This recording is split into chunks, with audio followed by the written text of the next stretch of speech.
Okay, so we talked obviously last week about the shoulder alignment and the shoulders coming down to the golf swing, okay?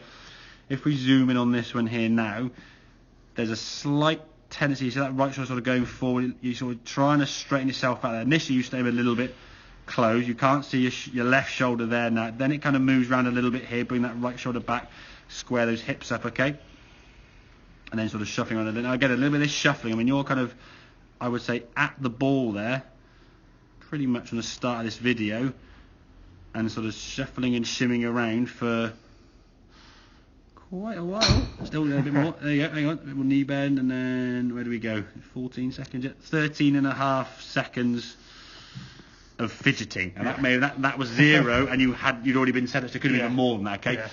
Doesn't sound a long time, but just to stand still for 13 seconds, even just sort of sit quiet for 30 seconds, what's going on kind of thing. So that for me, and again, that's on here now with not really much of a consequence, any pressure. So if you're on the golf course and there's a fair bit narrow, people are watching, it's like, oh God, and you can see guys, people just sort of just not crumble, they just go, I want to be right, I want to be perfect, okay?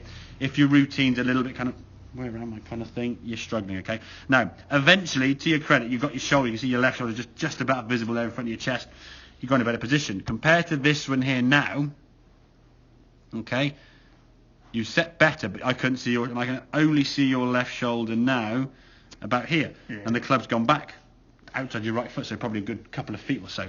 And in terms of the movement on this one here now, as you went back, okay, that's a nice turn the chest away from the golf ball, okay, top of your back swing, good shoulder turn. This one here, to me, you haven't really moved your chest at all. I mean, your chest now is almost still square to target, and that's why it's awkward, isn't it? Because now your arms are going across here, then your chest is trying to play catch up, while your arms are kind of come down. It's all a bit disconnected, yeah? And that's that weird feeling you had. It looked very guiding. Certainly very common when someone's trying to sort of make a judge. You see your hands almost going vertically now to try and complete the golf swing. Not really. I mean, if you look at that backswing,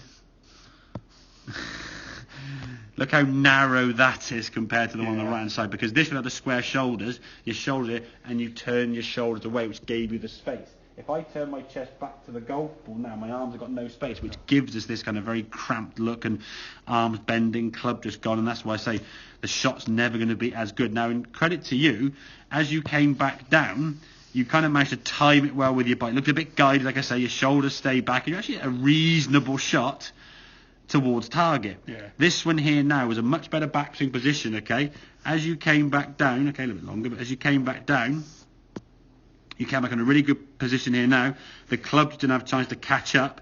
It started a little bit right with the face. There's a little bit open, okay? And the ball is to the right, so it's going to just push it like 20, 30 yards right, okay? So the movement was better on that in terms of taking the club away. It was just your familiarity of where that club was. As daft as it may seem, you're still slightly more familiar with the wrong position, because that's still kind of what you've done for more time than you've done the new position. For me, though, the pleasing thing is that you're able to actually use this golf club and get on the golf course with it and actually hit fairways with it and get 200-ish yards. And as I said to Fish down there, it's like the driver is a purpose to a driver is to just get the ball in play with a full swing for your next shot if a full swing is required. You're not in bunkers, in trees, in water, out of bounds, lost ball, or whatever it may be. So as long as you're kind of in the fairway, 15, 20 yards from the centre, and if you know your shape of shots a little bit left to right, you can aim a little bit left. It's when you're going to aim 40 yards left, and then some holes you can't do because there's a bloody tree there, right? And if you want to aim 50 yards left over a pond and hope it's going to curve back, not really, okay?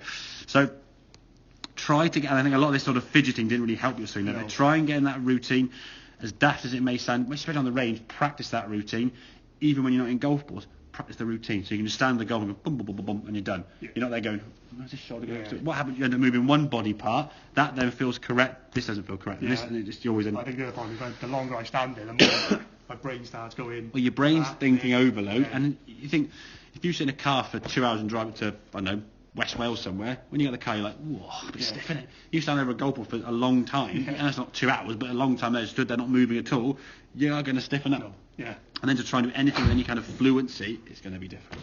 Okay? So work on that routine. For me, there's a lot of positives from lesson 1 to lesson 2 now, okay, in terms of the movement in general. It's a little bit of, you can do it, but you've got to think about it, and sometimes the overthinking shows up, and then you get stuck in your own way. Out of 10, there's only 2 destructive ones there. If we can get that down to 1 out of 10, then 1 in 20, and then 1 every couple of rounds, then you're looking at being a successful driver of the ball. get the ball in play. As I say, as good as your driving may be, doesn't guarantee a score. You can still mess up the rest of it, but at least it gives you some starting point to get down the fairway, cover 200-ish yards or 230 or whatever it may be.